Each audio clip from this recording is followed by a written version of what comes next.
안녕하세요. AN세무회계 안세무사입니다. 이번 영상은 농지 양도세와 관련된 거예요. 이 농지는 나중에 양도를 하게 되면 자경감면이라고 해서 8년간 내가 이 농지에서 실제로 농사를 지었으면 양도세를 감면을 해주는데 몇 프로를 감면해 주느냐? 100%. 100%를 감면을 해주고, 보통 조세특례제한법에서 이런 감면 규정을 적용할 때는 감면되는 세액의 20%는 농어촌 특별세를 내게 돼요. 근데 내가 농지 감면을 받았는데 농어촌 특별세를 감면받는다는 건 말도 안 되죠. 이 자경 감면 규정으로 농지 감면을 받으면 이 농어촌 특별세도 당연히 안 냅니다. 그렇기 때문에 이 토지를 팔았을 때 이 토지가 감면에 해당되는 농지인지 아닌지는 양도세를 계산함에 있어서 굉장히 중요합니다. 왜냐면 이게 농지가 아니다, 실제로 8년 자경을 한 거를 볼 수 없다라고 판단이 되면은 이거 못 받는 거거든요. 그렇기 때문에 이게 자경 감면, 8년 동안 자경을 한 농지인지 아닌지를 판단하는 게 중요하고, 이것과 관련해서 납세자, 농민이겠죠. 농사를 지었던 납세자와 세무서가 조세심판원에서 한판 붙었습니다. 그래서 2022년 8월 22일에 최종 결정이 나왔고, 실제로 납세자는 당연히 내가 여기서 8년 동안 농사를 지었다라고 주장을 했을 것이고, 세무서는 그렇지 않다라고 얘기를 했겠죠. 서로가 가지고 있는 증빙 서류에 의해서 조세심판원에서 한판 붙었는데, 요거 누가 이겼는지까지 한번 살펴보겠습니다. 8년 자경감면. 자경감면, 양도소득세 100% 감면을 받기 위해서는 당연히 요건을 만족을 해야 돼요. 첫 번째, 당연히 8년 자경을 해야 되니까 내가 8년 이상은 보유를 해야 됩니다. 그리고 실제로 이 기간에 8년 이상의 기간 동안 자경, 스스로 농사를 지어야 돼요. 그리고 두 번째, 양도 당시 농지여야 됩니다. 내가 농지를 가지고 있으면서 실제로 8년간 농사를 직접 지은 농지를 나중에 대로 바꿔서 건축물을 짓고 여기에서 임대사업을 한다. 그리고 나서 이거를 판다고 했을 때 그 토지가 농지 감면이 되느냐? 당연히 안 되죠. 양도 당시에 농지여야 8년 자경 감면 규정을 적용할 수 있는 겁니다. 물론 이제 특약사항에 의해서 다른 지목으로 바꾸는 거를 조건으로 뭐 양도한다라고 한다면 매매 계약일 현재를 기준으로 판단을 할 수 있는데, 그런 특약사항이 있는 경우를 제외하고는 양도일 현재 사실상 농지여야 된다, 이렇게 알고 있으시면 됩니다. 세 번째는 농지 주변에서 실거주를 해야 돼요. 내가 제주도 살고 있는데 충청도에 있는 농지 취득해서 8년 자경 감면 받았다라고 주장을 하면 당연히 말도 안 되겠죠. 제주도에서 충청도로 농사를 지으러 다니는 거는 말도 안 되는 일입니다.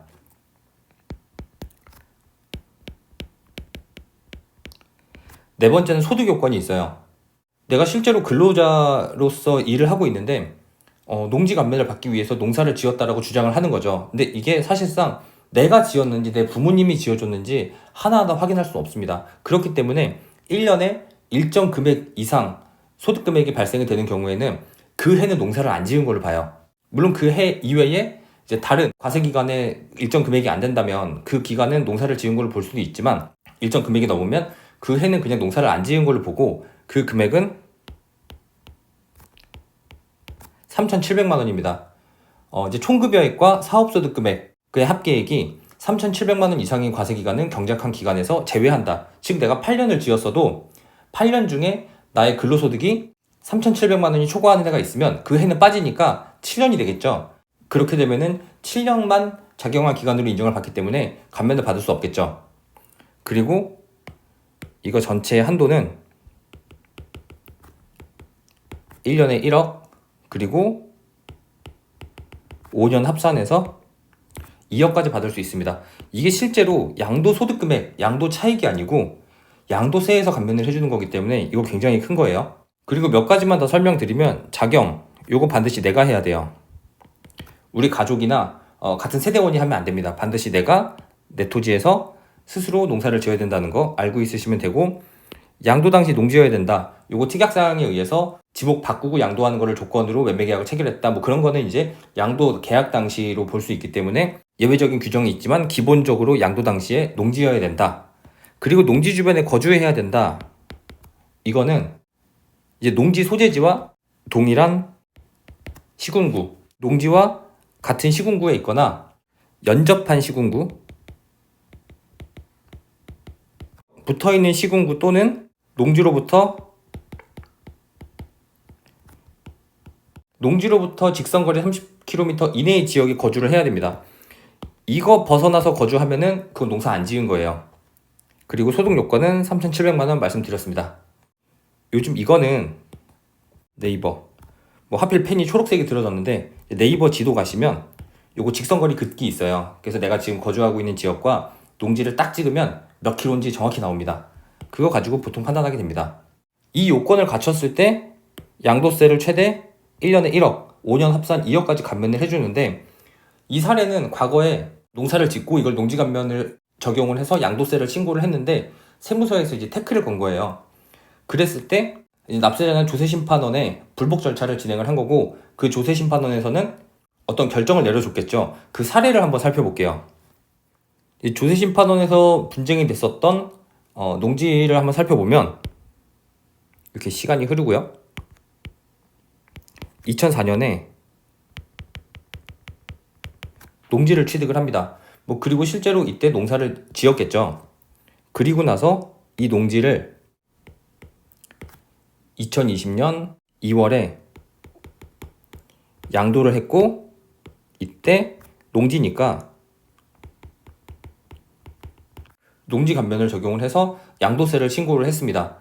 1억이 넘지 않았으면 양도세를 내진 않았겠죠. 근데 이게 세무서가 살펴보니까 이때쯤에 네이버 들어가면은 로드뷰 볼 수 있거든요. 로드뷰나